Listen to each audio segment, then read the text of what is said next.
Estimados alunos da terceira série do ensino médio, primeiramente, antes de começarmos a nossa aula remota, eu gostaria de externar todo o meu carinho com vocês, dizer que estou com saudades de vocês e, infelizmente, tivemos que ter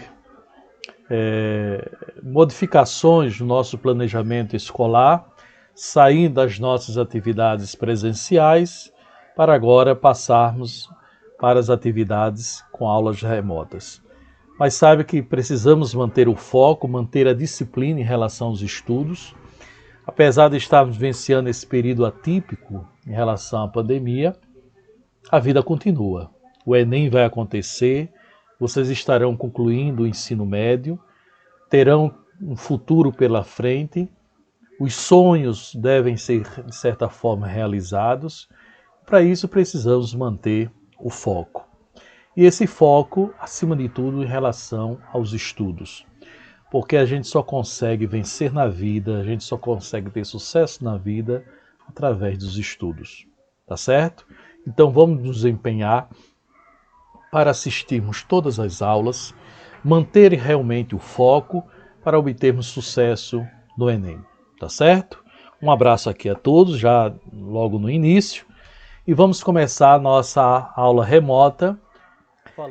Quando falamos de Guerra Fria, a gente estabelece logo um período que vai de 1945, que nós chamamos de pós-guerra, a 1989, que caracteriza aí a chamada queda do Muro de Berlim. Primeiramente, quando se fala de Guerra Fria, me vem logo um conceito, que a Guerra Fria ela é uma luta ideológica entre o socialismo e o capitalismo, tá certo? É importante percebermos que o comunismo ele é o ápice do socialismo, é a perfeição.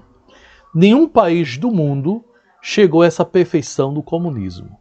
O que realmente existe nos países socialistas é a predominância de um partido único, que é o Partido Comunista, tá certo?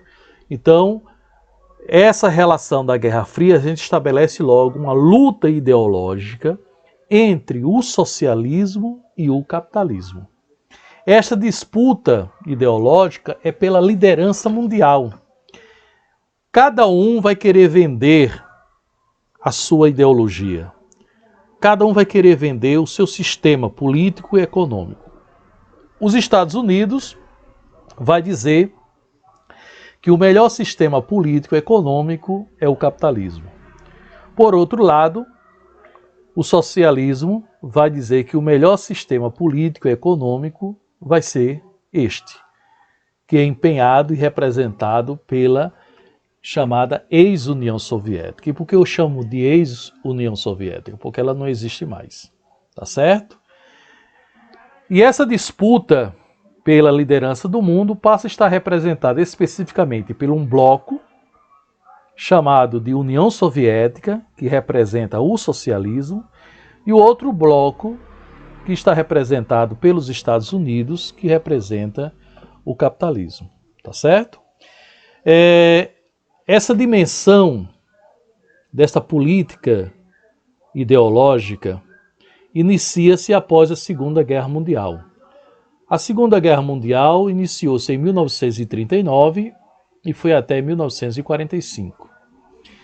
E esta disputa entre a União Soviética e os Estados Unidos pela liderança mundial ficou assim conhecida porque ambos estavam enfrentando diretamente um conflito em seus territórios. E, de certa forma, eles vão querer se impor após a guerra. E se impor após a guerra é querer ter o controle e a expansão, tanto militar como também econômica.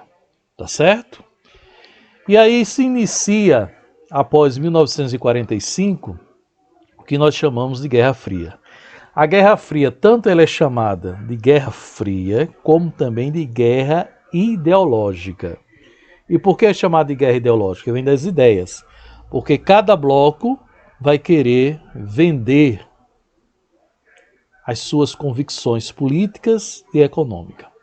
Então você imagina o mundo, a esfera global, dividido. E você vai ter o Ocidente e o Oriente. O Ocidente vai estar sendo liderado pelos Estados Unidos, que representa o capitalismo. O Oriente vai estar sendo representada pela União Soviética, que representa o socialismo, tá? Então, ao fim das negociações entre os vencedores da Segunda Guerra Mundial, a Europa ficou dividida em duas partes. Isso que eu acabei de explicar para vocês. E, de certa forma, você vai ter o limite do avanço de tropas, tanto soviéticas, como também das tropas americanas durante a guerra. Porque essas duas potências vão se estabelecer, tá certo? E, consequentemente, no período pós-guerra, essas duas potências estarão dando as cartas ao mundo. Porque elas representam tanto um poder político, econômico, como bélico, tá certo? E aí, a parte oriental, ocupada pelos soviéticos, tornou-se a área de influência da União Soviética. E aí aqueles países que estão em volta da União Soviética, tá certo? Principalmente da Rússia, vão se tornar um bloco econômico, que futuramente vai chamar a famosa Cortina de Ferro. Aqueles países que estavam ali em volta da Rússia serão conquistados pela Rússia ou será imposto um sistema socialista naqueles países. E em pouco tempo, os partidos comunistas locais, apoiados pela ex-União Soviética, tá certo? O que é a ex-União Soviética? A União Republicana Socialista Soviética. Passaram a exercer o poder nesses países e estabeleceram as chamadas democracias populares. Isso vai acontecer na Albânia, na Romênia, na Bulgária, na Hungria, na Polônia e na Tchecoslováquia, tá? Somente a Iugoslávia estabeleceu um regime socialista independente da União Soviética.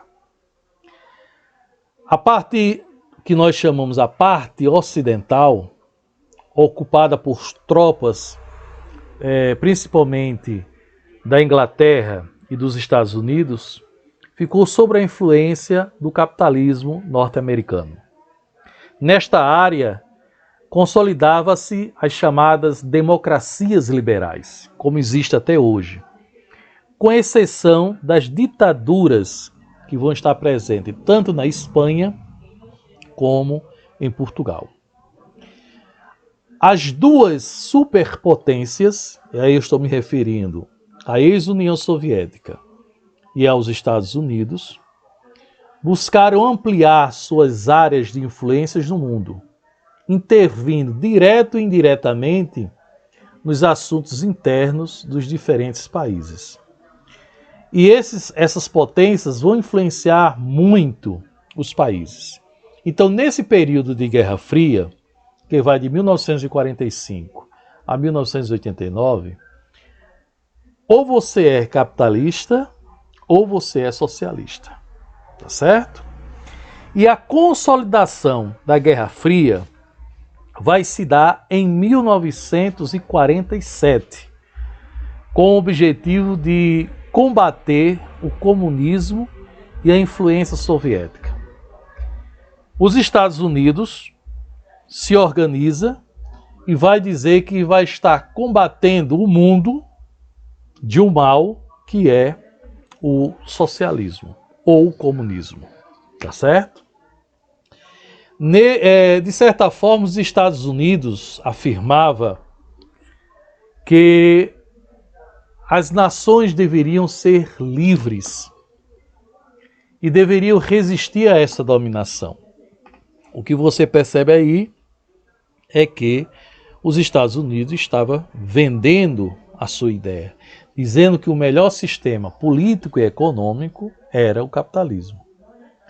Neste mesmo ano, 1947, o secretário de Estado americano, o famoso George Marshall, lançou o Plano Marshall, que propunha ajuda econômica aos países da Europa Ocidental que estavam sofrendo com o período pós-guerra ou estavam em crise econômica.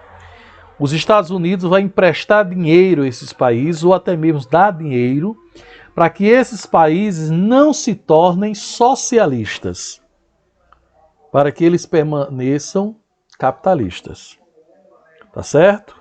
Em contrapartida, os partidos de esquerda cresciam devido ao desemprego e à crise generalizada. E os Estados Unidos temia muito que esses países passassem a serem socialistas, ou seja, que a ex-União Soviética influenciasse esses países a se tornarem parte do bloco socialista. E a União Soviética não vai ficar parada. Ela vai dar uma resposta aos Estados Unidos. E aí ela também cria um plano chamado Cominfo, que esse plano vai também gerar um organismo que vai dar também empréstimo, dinheiro, à união dos principais partidos comunistas europeus, para que possa desenvolver a estabilidade econômica dos seus países. Tá certo? A mesma política estabelecida pelos norte-americanos. Também era uma tarefa afastar a supremacia norte-americana, a influência do capitalismo, dos blocos socialistas.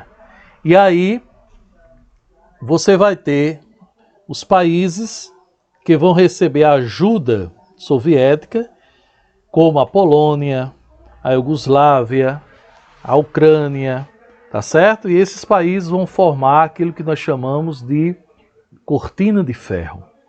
Vai se estabelecer aí o bloco socialista. E aí o mundo passa literalmente a estar dividido em dois blocos, a chamada bipolaridade. Tá certo? Bi vem de dois polos. De um lado você vai ter o bloco socialista, liderado pela ex-União Soviética, e do outro lado você vai ter o bloco capitalista liderado pelos Estados Unidos. Tá certo?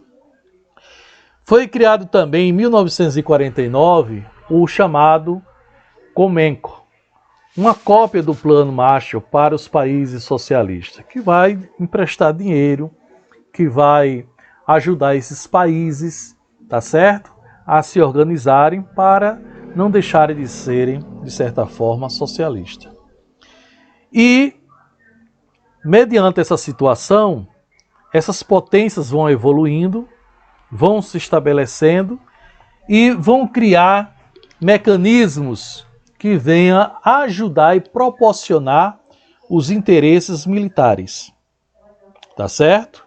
E aí os Estados Unidos, com a Inglaterra e com a França e com os países capitalistas, vai criar a chamada OTAN. E, para não ficar atrás disso, a Rússia, ou melhor dizer, o bloco socialista da União Soviética, vai criar o Pacto de Varsóvia. Tá certo? Então a Guerra Fria foi também responsável pela formação, em 1949, de dois novos blocos de alianças, tanto política como também militar. Tá certo? Aí você vai ter a OTAN. O que é que significa a OTAN? Significa a Organização do Tratado do Atlântico Norte. E esta organização do Tratado do Atlântico Norte, chamado de OTAN, era composta inicialmente pelos Estados Unidos, o Canadá, a Inglaterra, que é o Reino Unido, a França, a Bélgica, os Países Baixos, Luxemburgo, Dinamarca, Noruega, Finlândia, Portugal e Itália. Esses países formavam a OTAN, tá certo? Mas, de certa forma, você vai ter, mais tarde, a Alemanha Ocidental, a Grécia e a Turquia, que irão se opor, tá certo? À União Soviética e irão fazer parte da OTAN. Em 1955, em represária, a União Soviética criou o chamado Pacto de Varsóvia, para impedir o avanço do capitalismo na sua área de influência, ou seja, nos países socialistas. Ambos tinham em si um compromisso mútuo de proteção, pois tanto os Estados Unidos como a União Soviética entendiam que a agressão a um deles atingiria, de certa forma, a todos. Ou seja, mexer com um desses países que fazia parte de um bloco ou de outro era mexer com toda a estrutura desse bloco. Tá certo? E aí, o Pacto de Varsóvia, ele vai desaparecer entre 1990 e 1991, em consequência do fim do regime socialista no leste europeu. E isso vai estar caracterizado com a queda do Muro de Berlim, em 89. Porque o Muro de Berlim, de certa forma, representava para o mundo a força do socialismo. Com a sua queda, representa a decadência do socialismo no leste europeu, tá certo? E como consequência, a OTAN perdeu o significado que lhe proporcionava a sua origem. Não vai ter mais, de certa forma, sentido, tá certo? Como eu falei para vocês sobre a questão do Muro de Berlim, eu vou associar agora a questão do Muro de Berlim à crise dos mísseis. Porque isso vai ser uma disputa constante entre o capitalismo e o socialismo. No início dos anos 60, dois fatores provocaram o aumento das tensões internacionais provocadas pela Guerra Fria. Vai ser a construção do Muro de Berlim, em 1961, porque você vai ter a Alemanha dividida, você vai ter a Alemanha Ocidental e a Alemanha Oriental. Berlim Ocidental e Berlim Oriental. Berlim capitalista e Berlim socialista. O muro representa, de certa forma, essa estrutura que nós falamos de bipolaridade.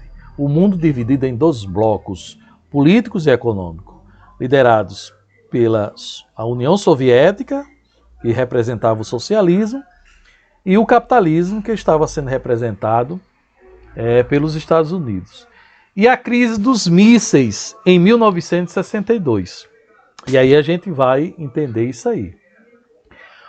O Muro de Berlim, como eu falei, dividia a Berlim Ocidental e a Berlim Oriental.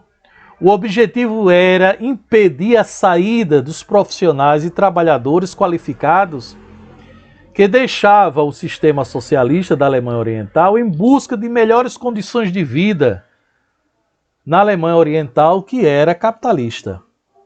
Diferentemente, você vai ter uma economia planificada, uma economia planejada, e quem detinha desse poder econômico era o socialismo.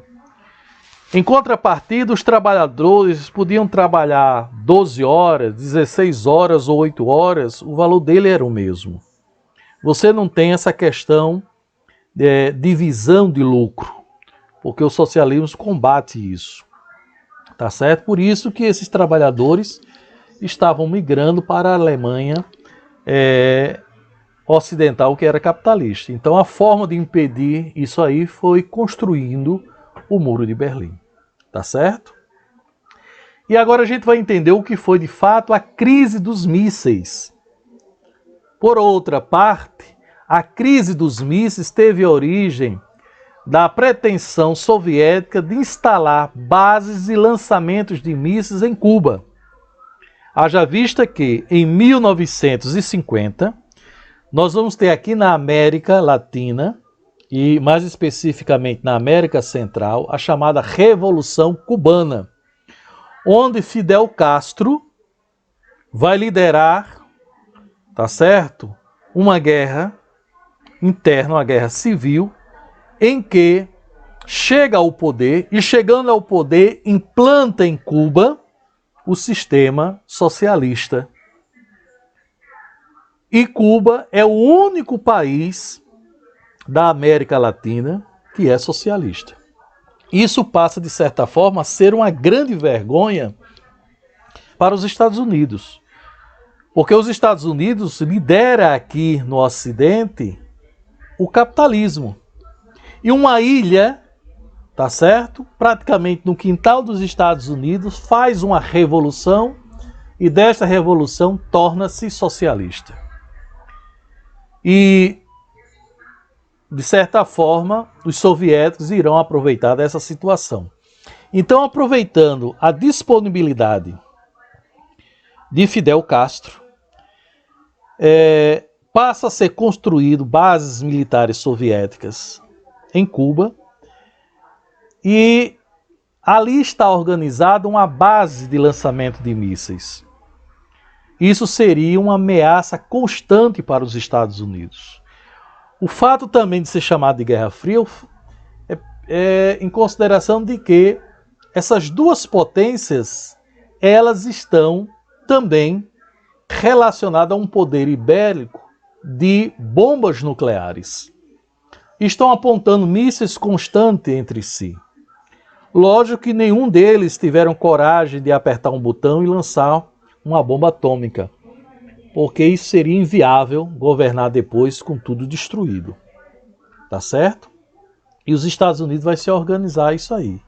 Então, a reação dos Estados Unidos é feita de imediato, através de um bloqueio naval sobre Cuba, o chamado bloqueio econômico, em que os Estados Unidos vai proibir qualquer país da Europa e da América, tá certo?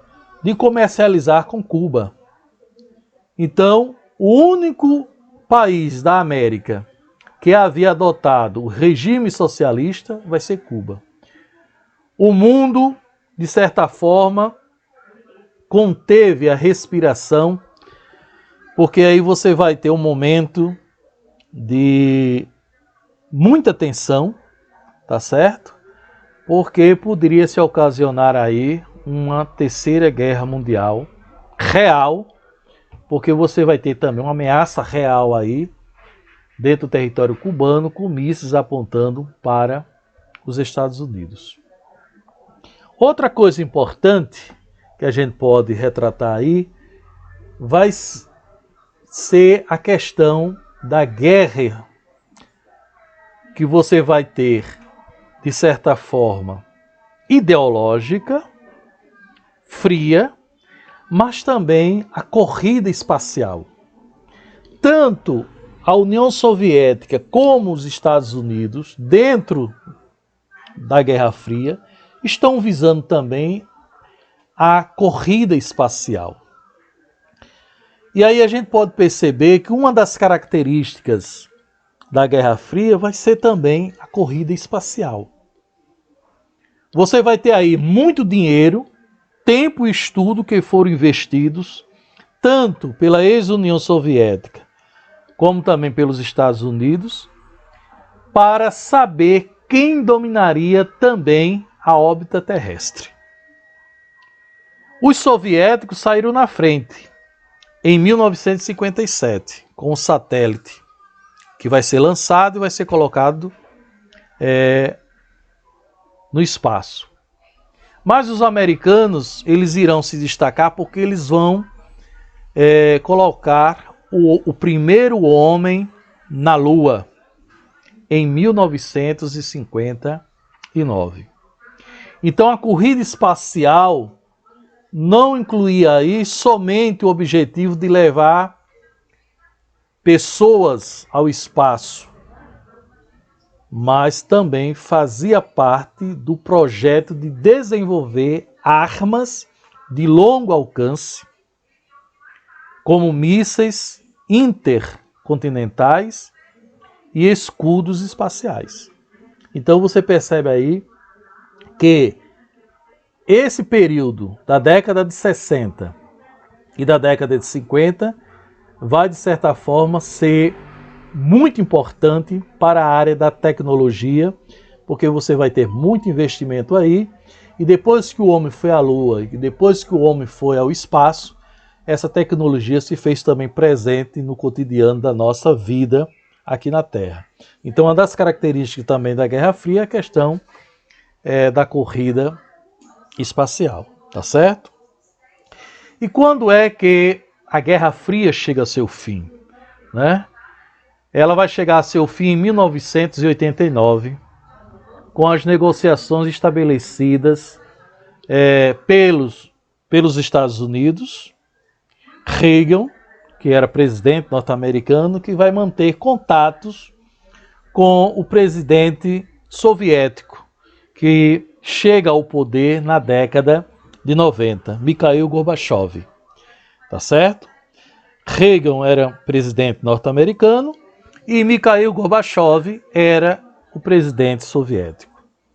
E depois de um período de 42 anos, que foi aí determinado, você vai ter as relações internacionais entre Estados Unidos e União Soviética.